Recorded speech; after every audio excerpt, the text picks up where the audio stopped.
So welcome back to MKE Gadgets. So my neighbor Lady Rose came over yesterday with a riding lawnmower and has this part. And it clips on to the bagger to keep the cover on the bagger. And it doesn't clip on very well. I don't know if it's sprung or if the cover of the bagger is sprung. So we're going to try a different solution. And I looked around my scrap pile and got this little hook. And if I can make the hook a little bigger, put two holes on there, and maybe have the hook come a little lower and a little shorter, I can use the original OEM hardware and mount this all up. Now currently, she took the lawnmower back home and just left this part with me in the hardware, so I can't show you the lawnmower till we're all done. Once I make the new part, she's gonna come over, I'm gonna install it, and I'll show you what I'm doing. So right now, you just gotta trust me, this is gonna be way cool. So, aluminum bar, that's what I have.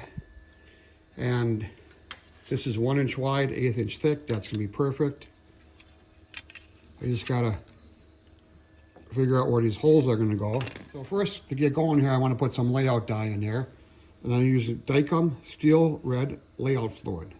Pound sign, not sponsored, just what I got laying around. So I'm just gonna paint this red for a bit. And that's gonna help me with my layout lines.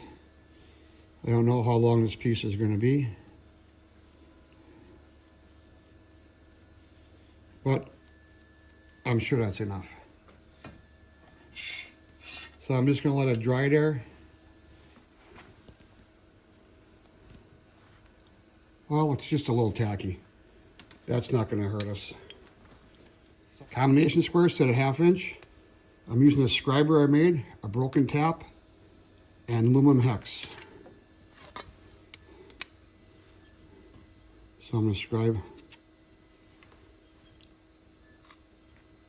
Just scribe it down a little bit. That's plenty long. Flip it over. Scribe the other side.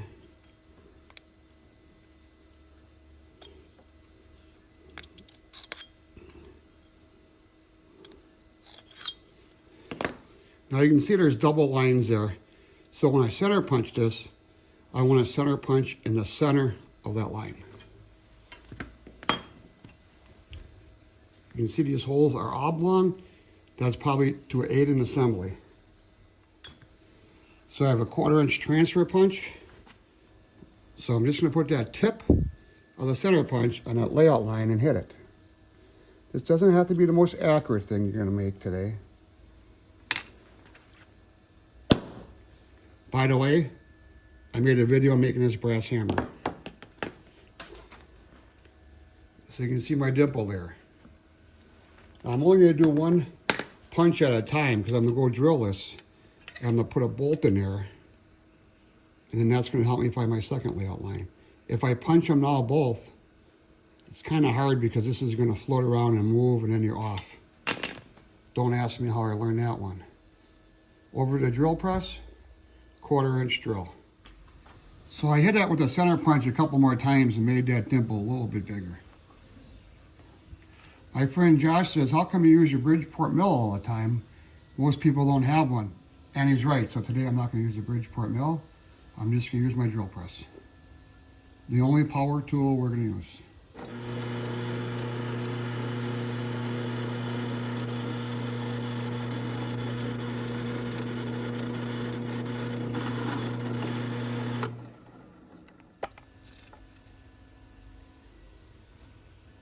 That looks pretty much right down the center. So with the first hole drilled, I'm just putting a bolt in. I'm using this piece of wood as a spacer.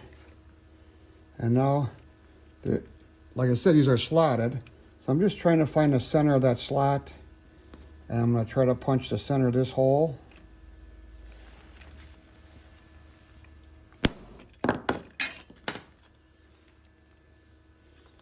And I'm going to double check it by eye. I don't know if you can see that. Looks pretty darn good. So off camera, I'm just going to go drill a second hole. You've seen it, no big deal. Second hole drilled. Let's see if this all fits up. First hole, first bolt, second hole. Look at that. Like I said, there's a lot of slop in here. So next I got to decide how long this is going to be. So if I take this hook and unfold it, right around here is going to be the end of it. And this is going to be the center line. CL, center line. I don't know if you've ever seen that before. I always use that sometimes. Now we're going to have some fun. We're going to bend. Okay, three tools we're going to use today. Drill press, bender, and then the saw. We got to cut this off. So here we are at the compact bender. I got a 1-inch die, center line. And that's going to go right behind the die, the best I can eyeball it. And now all I got to do is pull this around. Hopefully, we don't hit the camera stand.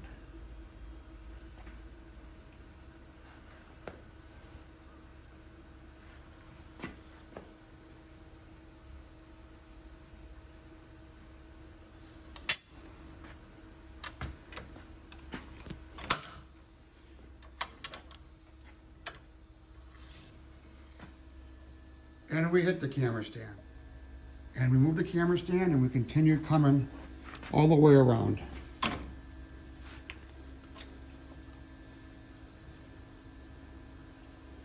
I don't want it a full 180. You're going to kind of see why. We can always bend it by hand if I need it more. Well, let's take it out and see what we got.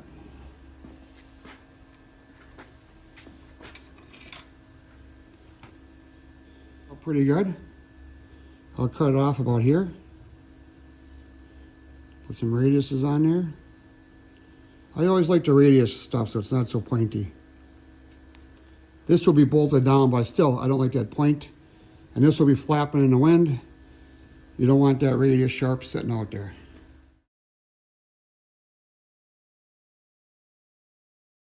I just realized I didn't start the camera from when I cut this off.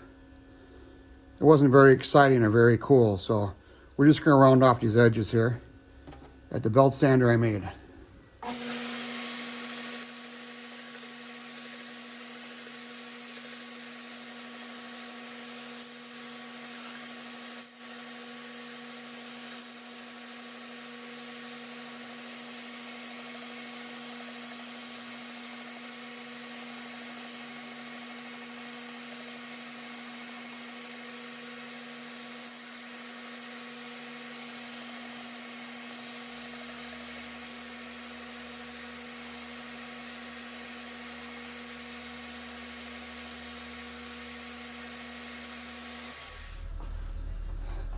So next I gotta take all the layout die off and magic marker lines off.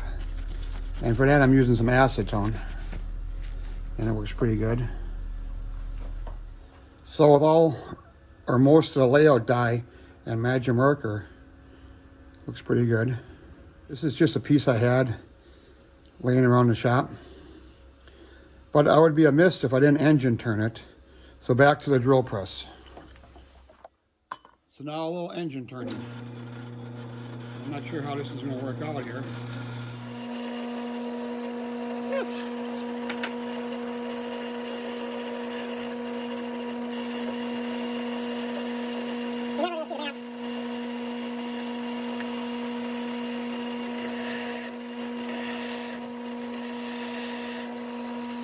If I would have thought ahead, I would have done the engine turning before I bent it, but I didn't. I didn't do the back because you're never going to see it. And it takes away some of the scratches in there. Kind of makes it look pretty darn nice. So here's the original bracket, and it goes on the inside. And what it's supposed to do is lock in here, which it really doesn't.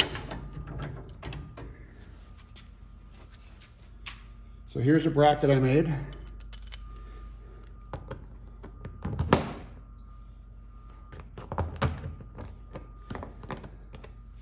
I lost the original screws. Well, I lost one of the original screws in the grass.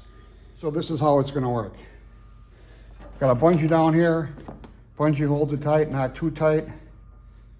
Everything is kind of nice rounded off. Engine turn looks pretty nice. I just gotta put some fender washers in the backside and a couple of nuts. So I got a couple stainless steel fender washers. Fender washers are a bigger diameter here, and that's gonna be backing plate, so it doesn't break through the plastic here. Shouldn't be a whole lot of stress on here because the bungee's not all that tight. So with that all tightened down, and it's real easy, not a whole lot of tension here on the bungee to keep that closed. What do you think? The neighbor lady's sitting off camera. She gives me 2 thumbs up. So that's it. This is Mkegadgets, and this is a John Deere lawnmower bagger hack. The OEM bracket didn't work for some reason. Kind of seemed like this doesn't just line up, like the whole thing has been tweaked over time. Piece of aluminum, engine turning, a little deburring there, and this will work fine. Should give her many, many years of troubleless service. So this is Mkegadgets. Thanks for viewing today's quick little video. I hope you enjoyed it. Please share it with your friends and support my channel by subscribing. I'm trying to get to 1 million subscribers by the end of the year. Thanks, we'll see you tomorrow.